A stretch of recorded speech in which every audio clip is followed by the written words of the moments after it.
What's up, guys? Your boys are back. I'm Ryan, my man George. Yeah, man, we're shaking, guys. How y'all living, man? Shout out to the free thinkers, man. Shout out to everybody on Def the Radio. Y'all blew us up. Yes, sir. DEAF #2 Radio is our new Instagram. Make sure you guys follow us there, man. Y'all hit us up, went crazy on this, and a lot of y'all gave us some backstory here, and it looks like this was supposed to be the outro of the Forever Story album that's dropping on the 26th that we're all highly anticipating. This was supposed to be the outro for the album, but I guess they couldn't get some things cleared, some samples cleared. I'm not sure. So, and it looks like JID put on his cover that he was like, this was too pertinent to the album. You know what I mean? It just needed to be out there. So that's cool. Here we are. You know what I'm saying? So that's cool that he gave that he still made it, possible for us to hear it, even though it's not going to be on the album. That's dope. All right, man, let's get into it, man. JID 2007. Our offense is oh so, our defense dominates. We got that winning combination to regulate. Offense is oh so. Yeah, 2007, cold drop to come up. I was in high school playing corner. I never dreamt of mumbling words in front of hundreds. Studying plays all summer. I hit the league if my growth spurt coming on my mom. 2009, bro dropped the warm up. I was in warm ups playing Wheezy and Yukimi, little dragon flame breathing the weed. Patrick had the studio dorm room next to me. I freestyled over his beats. My nigga Keys transferred in from Tennessee. He's a receiver. I play DB like Akeem, snatch a nigga chain to lead. Talib Kweli, I could be lyrically, but I put on cleats. Scribble lines going through my mind like a paper piece. While in cover 3, playing nickel, doing safety reads. Watch the flats. I can rap, but I'd rather tackle and pedal back. Get a pick when my growth spurt hit. I'ma be captain, and I was around 2010, no cap. I got freshman player of the year and figured I was on track. This nigga Pat been in my ear talking about rhyming on tracks. So after practice, we recorded, then we got it on wax. And on campus, I heard about a couple rappers from Atlanta. Said them niggas be snapping, maybe we could make something happen and shit. I wasn't serious enough to even be curious, and we lose like every game, so every day I be furious. So the spirit of a nigga had changed, to the point I had to reframe and focus my skills for other things. I took the steering wheel, I'm steering in other lanes, but my fuel on low and my oil need to be changed. Amongst all the other shit that's going in my brain, my brother got out of jail, I only know him by name. He did a nickel and a dime in time, probably. I ain't gonna talk too much, bro, because this is a 7-minute, 26-second song here. I was very, very surprised when I saw 7 minutes and 26 seconds when we cut this damn camera on. But I love this, though. I love this because when I think about JID and our journey with kind of reacting to JID and the songs that we've done, I think one of the things that I've mentioned in the past is that he's a bit sporadic, a bit sort of random with his lyricism. He's incredible talent, right? The flows and the pockets he gets into is just incredible. But the lyricism to me is just nuggets of wisdom is what I said. I think specifically in a 151 reaction, a 151 rum reaction. Like he gives you nuggets of wisdom, but then he'll take you one line doesn't necessarily equal to or match up with the last line, so it isn't a sort of underlying driving point that he's trying to make, right? And I feel like this is what I was hoping we would get more of from him. Just his story, man, who he is, what he's about. I think that's what made one of the biggest reasons why Cole has been Cole is because he brought you into his world. Yep. And you just know who J. Cole is and what he's about. With JID, we know he's this sort of once-in-a-generation talent in terms of just technical skill, but we didn't really know him. You know what I mean? So I feel like this is what he's given us here, which I think is super dope. All right, let's keep it going. So the spirit of a nigga had changed, to the point I had to reframe and focus my skills for other things. I took the steering wheel, I'm steering in other lanes, but my fuel on low and my oil need to be changed. Amongst all the other shit that's going in my brain, my brother got out of jail, I only know him by name. He did a nickel and a dime in time, probably be staying with my mama and dad, probably get mad acting lame sometimes. Look, the sideline story came out September 2011. Eve said around that time, we was hunting for a record under lots of pressure. Just combine the leverage with a better effort. You can find a sound and get us out the underground forever. Maybe you can bless a little brown effervescent kid, youngest of 7 from the 6-8 section, section 80 drop. Yeah, we used to play that shit to death, and if I recollect correct, you tried to sign up for yourself. All the while I was round my out of town college wildin' out. Restaurants, destined dining dash and call it dining out. Fucking bitches supposed to be in class, but I was hiding out. My friends take a little shot, smoke a lot of cannabis. Coolest nigga on the campus. 9 my niggas skipping practices and acting like a rock star. Going from in the dorm to in the car, leaving the football field. But fuck that, we still sorry. And the problem from the home front. On my home screen calling me, I don't wanna answer. My brother Carl hit me, said my granny had cancer. I'm supposed to graduate and make my way back to Atlanta. No job, no money or nothing from balling. Because between that and school, that was really all. And maybe here's the back that broke the camel with the straw. I wasn't on camera with them amateurs that they saw, but they said they still caught me and my dog stealing boxes like Craig on his day off. Called us in the office day before we post a walk. Called the squad car, a couple officers. I knew bro was finna tell, he was looking nauseous. Now I'm sitting in the cell, nigga double crossed us. Crossed me off the list for scholarship because I lost it. No more football, my red shirt, senior season exhausted. So I'm off it and I'm right back in Atlanta with a half a gram of weed in a gold Pontiac that my granny had bought for me. I was sleeping in the back, my dad kicked me in the streets. When he saw my neck tatted, then I told him I was rapping for school, no going back. He said, if I cannot follow his rules, just go and pack. Told you he be acting lame sometimes. Okay. That's dope. Yeah, man. That's dope. That's dope, man. I really wanted to get through that verse, man, to kind of see how this story played out. And that's one thing that I really miss a lot in hip hop in general, man, is the storytelling, man. Yeah. I really miss that, man, because a lot of the old school rap that I used to listen to, you know, Biggie and Pac, they kind of brought you through this story, man, this storyline. So you kind of get lost in the story, even though the songs were hot too, but you just kind of get lost in the story. Mm-hmm. And I thought that was beautiful, man. He kind of just took us through. It looks like he started in 2007 on when maybe his influential stages in life, you know, and kind of how he went through football and went through college and then got caught up in some street shit and then lost a scholarship and then kind of saw rap as kind of like just something to release and have fun with. You know, this was just something to just kind of kick it and freestyle. And I think we all did that, you know, in our younger years, you know what I'm saying? Just freestyling and fucking around. On tables and shit. Yeah, you know what I'm saying? And I thought this was super cool too, man, because he's telling you things that are personal. He was like, dude, if I'd have hit a growth spurt, man, I'd probably be in the league, man. Your boy would be up out of there, but that never happened, you know? Yeah. And so it almost is like rap was like a plan B or maybe a plan C or D, to be honest with you, because he wanted to play football, you know? He said he wasn't even taking it serious, right? At a certain point. And I think this is super cool, man, because to the point that you were making, George, he's kind of like taking us through his personal trials and tribulations in life, but he's simultaneously telling us what's going on in time frames that we can relate to. In 2007, Cole dropped this album. You know, in 2009, Cole dropped this album, you know? So not only is he telling you his story from his point of view, we can all say, oh yeah, that's right, that did come out there. Yep, I remember bumping that. Section so 80, we can relate to it. Now he's normalizing his situation to a point that we can receive it. Right. Because it's like, oh, I remember that. So it's almost something relatable. So you were going through this while this was happening. Yeah. Right. I was probably going through this while that was happening, right? Yeah. All right, man, let's keep it going. I knew bro was finna tell, he was looking nauseous. Now I'm sitting in the cell, nigga double crossed us. Crossed me off the list for scholarship because I lost it. No more football, my red shirt, senior season exhausted. So I'm off it and I'm right back in Atlanta with a half a gram of weed in a gold Pontiac that my granny had bought for me. I was sleeping in the back, my dad kicked me in the streets. When he saw my neck tatted, then I told him I was rapping for school, no going back. He said, if I cannot follow his rules, just go and pack. Told you he be acting lame sometimes. This my son. He came from these nuts. This Negro come back from school, all tatted up like the Sistine Chapel, talking about he ain't playing football no more because he know he ain't going pro. He left on a full scholarship to go to school and get a degree because we taught education was the number one thing. Anyway, he came back determined to do what he was determined to do, and I know because he is who he is, we taught him, hey, whatever you you do put your full self into it. So he did that. Anyway, he's back home. I ain't with that. So I'm saying, hey, you got to go to work. And he's saying, hey, this is my job, what I'm about to do. So I'm like, hey, man, sometimes you got to work to do what you really want to do. We went through this whole brain wrestle. But anyway, he won. He decided that, hey, Dad, I'm putting this thing, I'm doing this.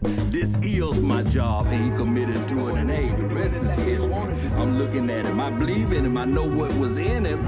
All him and his brothers and sisters, they all got the same mindset. Do your best. Give 100% or don't do it at all.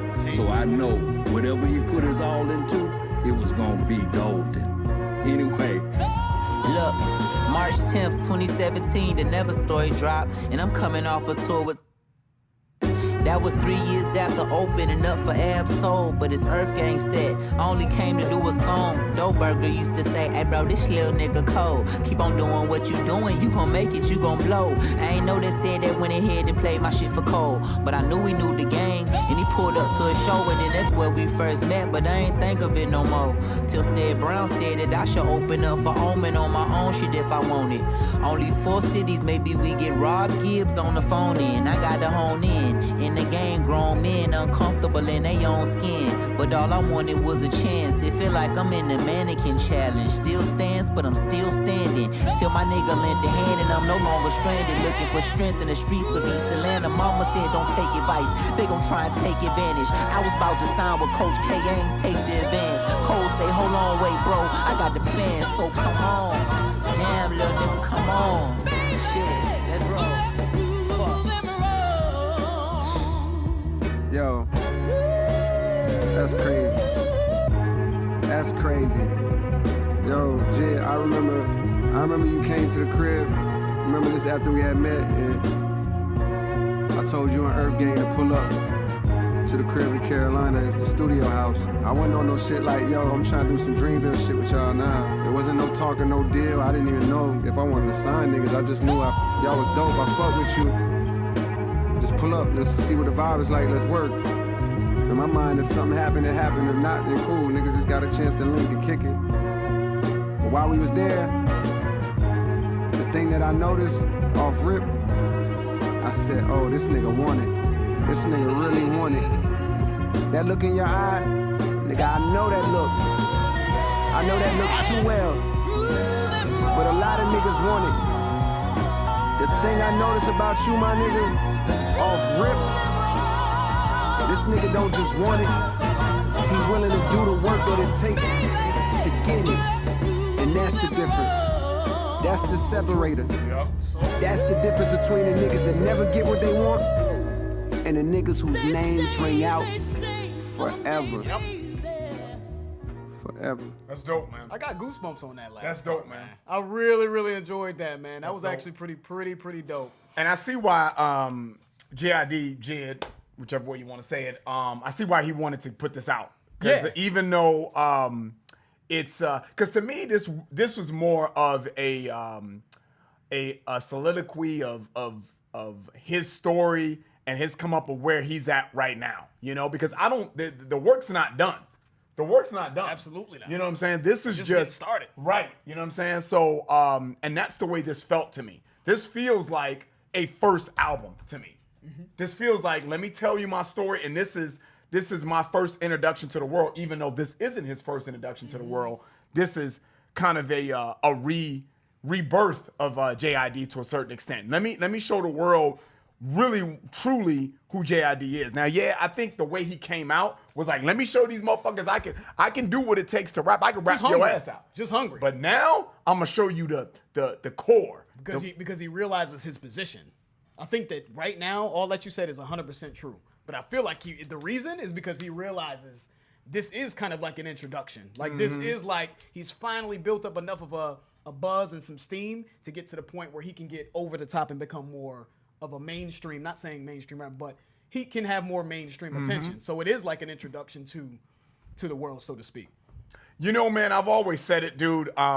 And George and I, we have this conversation off camera all the time. Will and skill, you know. I'll take will over skill all the time, and sometimes we go back and forth and have jokes about it. But the reason why that rings so clear to me, that saying is so powerful, is because there is so many talented people in the world, man.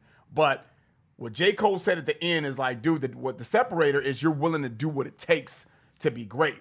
Now, when you put skill and will together, you got something. You're the greatest. Dude, you got something that's crazy. Yep. You know what I'm saying? And that's scary. You know what I mean? You got, now we were talking Michael Jordan, Kobe, you know what I'm saying? You know, whoever you want to throw in that's great. Elon Musk or whoever. The best and the most and the hardest working. You know what I'm saying? Exactly. The best and the hardest working. Yeah, man. And that's kind of what we've always seen with JID, man. Even from the first time we heard him, and I think that was Never was the first song that we did on the channel, I think. Incredible, by the way. Yeah, and that's an incredible song. And we were like, dude, this dude has something different to bring to the game. And then every other project that he's come out with, man, he's just been getting better and better and better, man. And I've said this on other videos, man. Skeegee, I constantly go back to that song because I just love everything about that. I just love, and that's not even a song that I believe that he went crazy with flow and all that shit. It's just the depth, and he still has flow no matter what song he does, but the depth that he went into in that song, man, that gave me goosebumps too. I was like, wow, this motherfucker. Because it was a balance. Yeah, It was man. a balance of him giving you the pockets and everything, but still having something real to talk about. Yeah, I cannot wait to hear this project, man. Yeah, I I'm think very, this is very gonna be- excited. It feels special. Yeah, Does it? everything he did here was special. You know what I'm saying? He didn't plan this. He didn't know that this sample wasn't going to get cleared. But for him to take the extra step, him and his team to say, you know what, this is too important. I mean, it shows his dedication to really bringing people into his world and telling his story, Yep. which is a special moment in itself. And that goes into doing whatever it takes to be successful. Fuck it. Yeah, I don't know how that works as far as compensation. If he had to, releasing it on YouTube and not getting things cleared, maybe he's not getting paid. He's like, fuck it.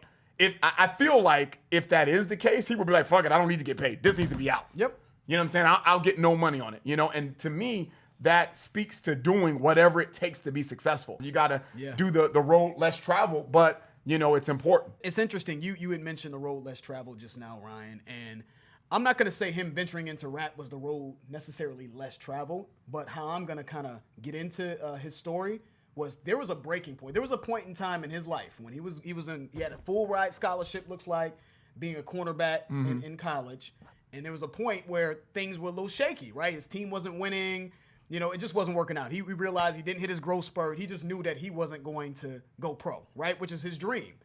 And his father, he had his parents, he said the home front was calling his phone, like, what's going on? And his parents were calling, like, what, I'm assuming that they were trying to figure out what the status was of him being in school. And he had to say, yo, I'm going to do this rap shit.